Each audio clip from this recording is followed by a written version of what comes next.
Alléluia, gloire à Dieu, nous bénissons le Seigneur pour le souffle de vie qu'il nous donne aujourd'hui encore. Nous sommes en vie et ce, malgré que nous sommes des humains, des pécheurs, mais Dieu nous fait grâce, il nous donne la vie. Ce n'est pas pour rien, ce n'est pas une habitude de se réveiller, de dormir, de sortir, de rentrer à la maison, de faire des accidents, mais d'être toujours en vie. Pose-toi la question, pourquoi est-ce que l'Éternel te garde en vie ? Bienvenue à 1 minute de prière. Le Seigneur m'a mis à cœur de partager avec vous aujourd'hui ce passage de Josué, chapitre 24, verset 15, où il est dit, je lis au nom du Seigneur Jésus, « Et si vous ne trouvez pas bon de servir l'Éternel, choisissez aujourd'hui qui vous voulez servir, ou les dieux que servaient vos pères, les dieux avec petit d, au-delà du fleuve, ou les dieux des Amoréens, toujours avec petit d, dans le pays desquels vous habitez. Moi et ma maison, nous servirons l'Éternel, le Dieu vivant. » Alors le peuple répondit et dit, loin de nous la pensée d'abandonner l'Éternel et de servir d'autres dieux. Mon frère, ma sœur, aujourd'hui le Seigneur vient avec ce passage pour nous rappeler encore quel est le Dieu de ta famille. C'est quel Dieu que toi, ton père, ta mère, tes frères, tes sœurs, tes enfants servaient. C'est quel Dieu que toi tu sers. Mon frère, ma sœur, il est important de savoir quel est le Dieu de tes pères. Dans la Bible, nous avons vu à plusieurs endroits le Dieu d'Abraham, le Dieu d'Isaac, le Dieu de Jacob. C'est lui l'Éternel. Et même les enfants d'Israël répétaient toujours cela. Nous avons pour Dieu le Dieu de nos pères, le Dieu de nos pères, le Dieu de nos pères. Mais nous voyons ici que le Seigneur nous rappelle quelque part, en posant la question, est-ce que vous voulez servir le Dieu de vos pères ?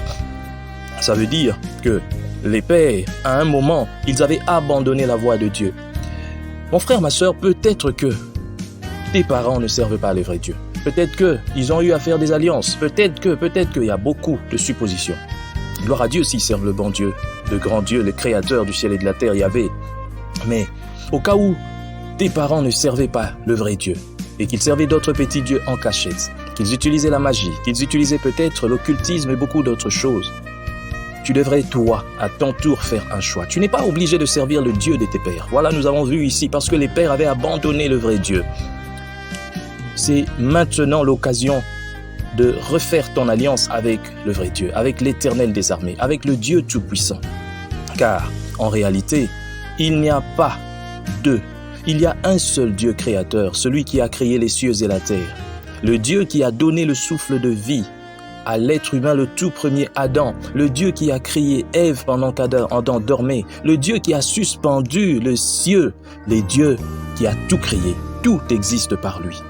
Il est bon de servir ce Dieu, car lorsque nous servons ce Dieu, nous avons la vie en récompense. Et même pas seulement cette vie, mais la vie éternelle. C'est ça qui est le plus important. Et ce Dieu s'est révélé à nous par son Fils Jésus-Christ, afin que quiconque croit en lui ne périsse point. Périr, il s'agit de la seconde mort. Nous tous, nous mourrons, la Bible dit. Il est réservé aux hommes de mourir une seule fois, après quoi vient le jugement.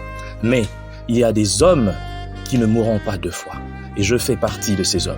Je veux aussi que toi, tu fasses partie de ces hommes qui ne mourront pas deux fois, qui mourront une seule fois. Et lorsqu'ils seront devant Dieu, ce ne sera pas pour être jugés pour aller en enfer, mais ça sera pour être récompensés. Le Seigneur nous récompensera. Le Seigneur nous donnera beaucoup de récompenses par rapport à ce que nous aurons fait pour lui ici sur terre. Mais pour que tu fasses partie de ceux-là qui seront sauvés, de ceux-là qui ne seront pas jugés pour aller en enfer, il faut que tu fasses le pas. C'est aujourd'hui ton invitation. Jésus te lance l'invitation. La Bible dit, si aujourd'hui, Jésus vient frapper à ta porte, à la porte de ton cœur, n'endurcis pas ton cœur, mais lâche-toi et laisse-le entrer, laisse-le te transformer. Lorsque Jésus entre dans ta vie, il transforme ta vie, il transforme ton caractère. Et au-delà de tout ça, il te donne la victoire sur l'ennemi, sur toutes les manigances du diable. Voilà pourquoi il est important d'inviter Jésus dans ta vie. Je ne sais pas si tu as déjà donné ta vie à Christ, mais c'est le moment maintenant de donner ta vie.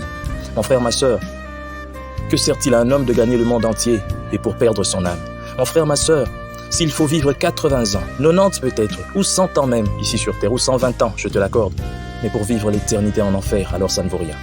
Mieux vaut vivre 10 ans ici sur terre, mais vivre toute l'éternité dans la félicité auprès de Dieu. Et c'est possible si seulement tu donnes ta vie à Christ. Si tu ne le fais pas, tu ne sais pas l'instant qui vient, c'est qui viendra.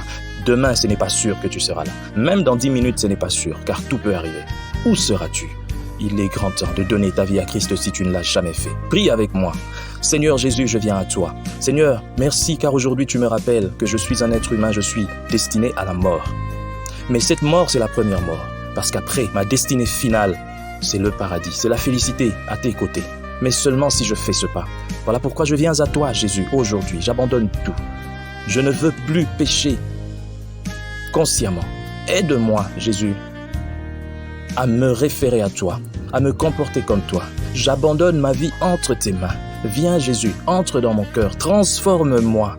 Saint-Esprit, j'ai besoin de toi. J'abandonne tout. Je renonce au diable. Je renonce à toutes les manigances. Je renonce au péché. Je renonce à tout.